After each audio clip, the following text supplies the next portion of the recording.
So this, I think, is a historic moment in how we think about warfare and law, because the International Criminal Court prosecutor, Karim Khan, has today issued applications for arrest warrants against the Israeli Prime Minister Benjamin Netanyahu and his Defense Minister, Yoav Gallant, as well as 3 Hamas commanders, including its leader, Yahya Sinwar, for war crimes. In the case of the Israelis, he lists these crimes as the starvation of civilians as a method of warfare, willfully causing great suffering or serious injury, cruel treatment, murder, intentionally directing attacks against civilians, extermination, including deaths caused by starvation, and all these, he says, are crimes against humanity. For the Hamas leaders, the application accused them of extermination as a crime against humanity, murder, taking hostages, rape, and other acts of sexual violence, and torture. Now, I think it is unlikely that the Israeli politicians or the Hamas leaders will actually end up in the dock or be jailed for what they have done. But for the ICC to issue charges of crimes against humanity changes forever how many people will view what has happened in Israel and Gaza. Anyone who is pro-Palestinian and on those marches has defended Hamas or chanted Hamas slogans should fall silent in abject shame. And anyone who has suggested that Netanyahu and his government were doing the right thing when they rained bombs on apartment blocks and refugees should choke on their words. If you think words matter at all, and if you don't, I don't know why you're listening to a speech radio station, then today has been a very important day. I'm joined first by Professor Francis Boyle, the first person to bring a successful genocide order at the International Court of Justice and a long-standing critic of Israel. Very good to see you there. Can I ask, first of all, whether you think this will change anything on the ground? Oh, I hope so. I hope that the prosecutor brought this to stop a catastrophic genocide at Rafah right now as we speak. According to the latest press reports, 900,000 Palestinians have now fled Rafah. The Israeli military is now operating in there. As you know, South Africa in the International Court of Justice last week talked about extermination camps. If you follow the proceedings in the World Court by South Africa, it's a catastrophic situation. So I would hope these indictments against Netanyahu and Gallant would hopefully force the Israelis to think twice about what they're planning to do on Rafah. What about the indictments against the Hamas leaders? Because you, I think, were instrumental in persuading the Palestinian Authority to engage with the International Criminal Court originally. That is correct. After Operation Cast Lead in 2009, I advised Palestinian President Mahmoud Abbas to accept the jurisdiction of the International Criminal Court for Palestine and all Palestinians. By the way, if you read the statement today by the prosecutor, he has asserted jurisdiction over all Palestinians around the world. That is correct, as well as Israelis. When President Abbas acted, Hamas said, if I remember correctly, it's been a while ago, that they would be prepared to accept prosecution in order to obtain the liberation of Palestine. So President Abbas knew what he was doing. President Abbas is not in the military chain of command here. So I did not believe he faced any risk of prosecution himself. And Professor, can I ask you about this question of jurisdiction? Because the Foreign Secretary from the UK, Lord Cameron, has said this afternoon that he does not believe the ICC has jurisdiction in this case over either the Palestinians and Hamas or the Israeli government. Yes, well, finally, Palestine did become an actual party to the Rome Statute for the International Criminal Court. I believe it was 2014.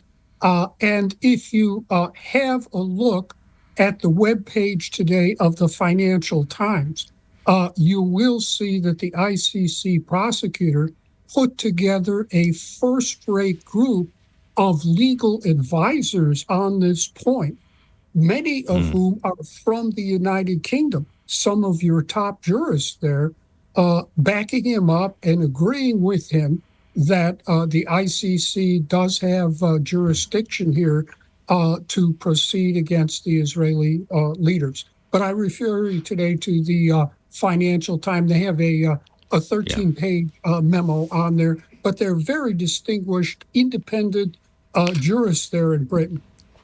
Well, Professor Boyle, thank you very much for that. I'm going to pick up that very point with Stephen Flynn, the Westminster Leader of the SNP, because Stephen, among many other things, I noticed that Karim Khan, the prosecutor in this case, was born in Edinburgh, so he's almost one of yours. But one of ours. This is very much one of ours. Thank you. This is very much a British-driven bout of jurisprudence, is it not?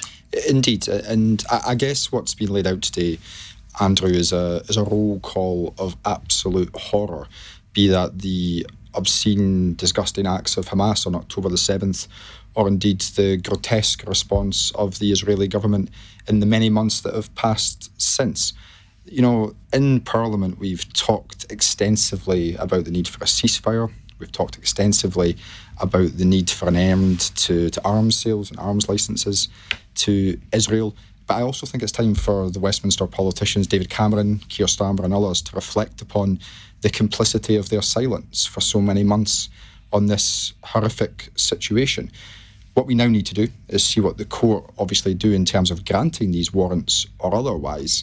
But meantime, we need to see that ceasefire. We need to see the arms sales stopped. There has been a very, very angry backlash already to this decision, or these applications for warrants. President Biden has called them outrageous.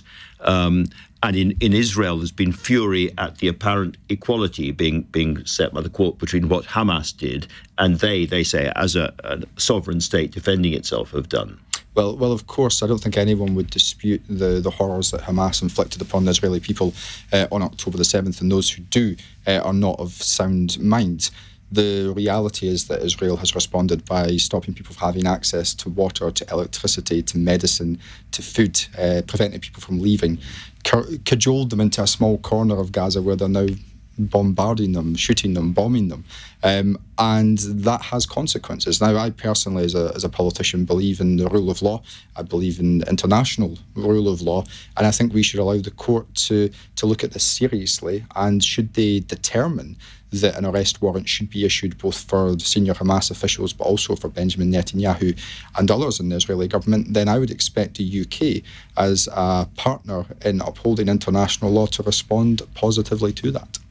And do you think if that happened, that would change the way that other leaders in other countries thought about war going forward? Yes, absolutely. This notion that you can respond to what was undoubtedly an horrific attack by essentially inflicting collective punishment on a civilian population for months to the point where people are starving to death, that is not how politics should work. That is not how warfare should work. We should strive for better. The UK should strive for better. And I think the remarks of David Cameron and others today show how weak the UK government is when it comes to upholding international law. And, you know, it's not just that. It's also time for people to reflect upon the fact that preventing people having access to food and water amounts to starvation. And, of course, the Labour Party leader once backed that when it came to the actions of Israel.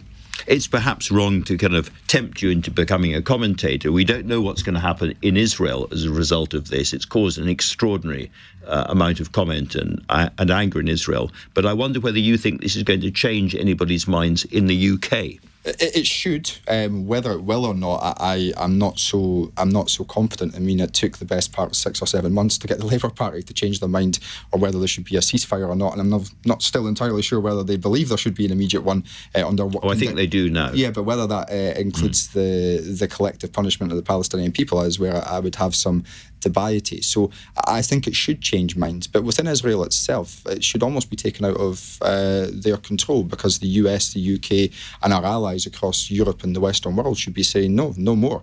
There will be a ceasefire. You will not have any more arms until this stops. Stephen Flynn, leader of the SNP at Westminster, thank you very much indeed for coming in and talking to LBC.